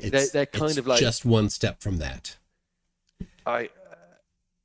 So the part that we missed, because we didn't hear it, says you can find out the secrets of the universe through math, and we're going to show you how. Of course, number one, numbers 3, 5, and 9 apparently are key to that. Yes, 369. 369. But a couple things. They don't actually, in the end, give you any secrets of the universe. But also, there really isn't really much math going on here, and everything is just arbitrary. They put 1 through 9 around a circle. Why not 0 through 9? So why not 1 through 16? Why not count in hexadecimal or octal or whatever? Yeah, these aren't universal truth, and that there's no theorem being proven here. Yes. They show this little pattern that happens. Okay, so what they do in this video is they start with single digit integers, and they double them, and then they count the number, and they keep doubling, so they have doubling sequences starting from different numbers, and then they sum the digits of the doubled numbers, and whoop-de-doo, for a certain constrained subset of those numbers, you get back to a starting number. This pattern stops very soon, and there's a reason why they only added up the first few numbers, because none of these progressions are double digits, weren't they? Say that again. Sorry. Yeah. I think they're all double-digit numbers. Right. No, but once you get to they went to 256 or 512. Oh, okay. Right. Oh, yeah, but that only for 2. But like if you did, if you doubled 9 12 times, you would not have a single digit total of digits. There would be too many digits. Well, they use a different rule for the 9s and 3s and 6s. Could we have a little bit of the audio for it? Just maybe we could have just this was going to be, when we were originally planning this discussion, one topic that we all really wanted to talk about was the cult of Tesla. Yeah. And on the sort of religious theme of today's show, Tesla has been made into a sort of Christ-like martyr. He's somebody who, according to certain conspiracy theorists, wanted to reveal the powers of unlimited energy, and that's only one stop short of unlimited life. If you can't have unlimited life, at least give me unlimited energy or unlimited money or something like that.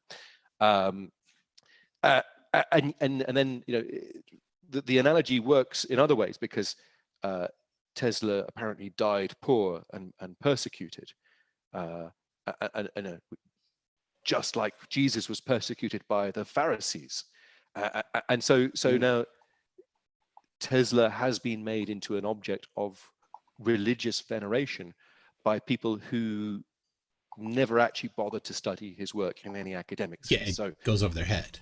So now, okay, here's me as a dropout LECeng student. I do remember his name was mentioned in some first-year lectures. Tesla is not a theorist of any particular importance in the world of electronic engineering. He was an inventor who invented some of the early transformers and sort of related just basically a lot of machinery to do with stuff. AC power. Yeah. Right. And so the evolved versions of those machines still exist today, but the theory of electromagnetism and how most of sort of electronics work was actually figured out about 60 years earlier by James Clerk Maxwell, the Scottish theoretician and physicist, who probably next to Einstein was maybe the of similar orders of magnitude, and certainly the stuff that Maxwell invented is phenomenally useful today. It explains everything about how radios work. Nothing that Tesla did has that kind of academic rigor or importance today. Yeah, well, I think Tesla, he was an engineer, so he took these things and he played with them. I'm not sure he discovered anything. He might have found interesting ways to make plasma and high voltages, but to credit that to some new form of energy. So people were saying a while ago that they're going to convert 5G towers to Tesla towers, so you get much higher speeds, but it's still safe. But Tesla never spoke about anything else other than electromagnetism. That's all he demonstrated. How does that happen? Yeah, and funny that the people who are most upset about 5G are often the ones who are most excited to talk about what Tesla may or may not have invented. And the fact is, he was looking at electromagnetics just like the other sort of, the scientists of the Edison age. I think probably my impression of Tesla is that he should have paid a bit more attention to Maxwell's theories, because if he had actually read up on that and understood what Maxwell's theorems had proven, he would have known that his schemes for energy transfer over radio waves could not possibly have worked. Any child with a sort of middle school understanding of physics knows that the inverse square law applies, and you are absolutely not going to be able to power anything from one of these towers. But the notion that somehow Tesla had discovered a third, or sorry, some kind of mystical force that wasn't electromagnetic energy or radio waves, or so it was something else, and the Tesla towers transmitted some weird Tesla wave that is somehow unknowable and lost to modern day engineers, and that's it's like a parallel to the idea of ancient aliens, that people who look at the pyramids and believe that they were built by some technologically advanced culture whose knowledge of science and engineering was way in advance of ours. It wasn't. It isn't. But it's a sort of an attractive belief, isn't it? No, you say this, but the people at Thermalab they believe they discovered a new fundamental force. So, of course, it could be that this new force they discovered is actually what Tesla was talking about. Well, it could be, couldn't it? But I don't think it is. No doubt the woo peddlers will claim that that's all garbage, and it is truly just what Tesla was talking about, but got suppressed and the government somehow took. And now it's been that's another so the one of the sort of lines of woo is that in the final days of Tesla's life, he had perfected energy transmission over air, and was on the verge of constructing a weapon, a death ray, and literally days before his death, multiple the Yugoslavian ambassador and agents of the federal government turned up to effectively confiscate, to try and own this critical technology that Tesla had invented, and only days later, the great inventor, this genius, died under suspicious circumstances, more likely. Sorry, Emily. So isn't it? Is the claim that the government tried to cover it up to preserve oil sales, which is kind of curious, since all the oil pretty much comes from the Middle East now. So you think, well, why wouldn't they just sell the energy from there rather than depending on third parties and other lands you can't control to get your oil and your money from there? The whole thing is just internally incoherent. It is another sort of variation of a sort of Gnosticism, isn't it? Where there is a secret truth and a series of prophet martyrs who died to try and bring us that truth. And because the man doesn't want you to have that truth, it has to be profoundly, it's spoken in a code that requires some kind of truther type person to decode for you.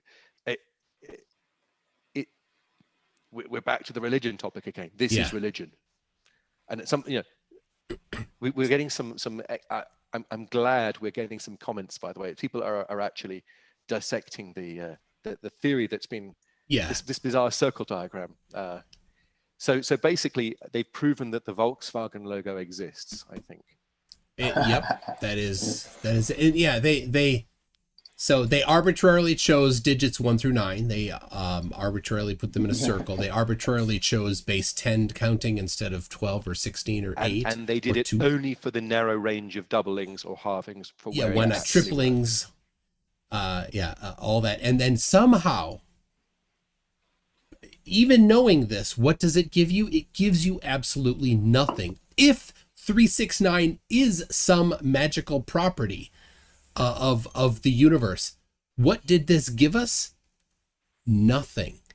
It doesn't help us. It doesn't help you design things. It doesn't help you get free energy. It doesn't help you to do anything. It's just, oh, look, there's a pattern. Go get a spiral graph. You can draw patterns with addition, right? There's nothing more to this. It's not even a Fibonacci sequence. Yeah, exactly. Or primes. But yeah, at least the Fibonacci sequence is found in nature, and Well, in the beginning of this, they did use the golden ratio, which of course they think also. I don't think this has any relevance to the golden ratio. Exactly. I mean, this is not Euler's theorem, is it? We are not uniting the planes of knowledge, and the music of the spheres is not playing for me right now. That much is sure. Yeah. If you hear my dog is my kid sent my dog in here. I don't know why, but she wants to get out, and so she's crying. She's offended by this sort of assault on mathematics. Well, she has but 3 legs, so apparently she is a supreme dog over the lowly 4-legged dogs. There she's jumping up. Oh, you can't really see it on the chair. Things must be tough there for that. Can you bring her? Eating the dog. What she thinks of Mark Steele. But actually, we need to wrap this up. Let me read these last 2 things, and then we'll have to move along. So Magic Productions says, sorry, working, might have missed some stuff. Would be happy to speak with you lovely gents as long as we all agree. # it's chips. I love that guy. He's gonna. I want to be your friend, Magic Productions. And, so maybe tell me about the flirts you met on the way. Maybe we can set that up. That'll be a good one. I'll put that in and we can get that going. And then finally from Magellan for 5 Sega Genesis dollars or Singaporean dollars if you want to be boring. Says hello from Singapore. As you know, MC, it's very easy to create software to automatically find these patterns for you. Yes, yeah, it is. Yeah, Singapore is a great place. I've been to Singapore a few times, and I find it's possibly the most civilized place I've been outside of England. Good gin, nice weather, nice people. More civilized than England, with nicer people. And bite your tongue. Proper plug sockets. Hell yeah. And tea. Proper cups of tea. All right. Back. I do need to go. I've got a debate in 2 hours, just under 2 hours. Okay, just a quick plug before we go. Then in 4, I've got the Android. The next thing that I'm working on for the McToon Happy Gospel Joy Power Hour is we're doing an expose of the action against 5G court case. It's promised since February.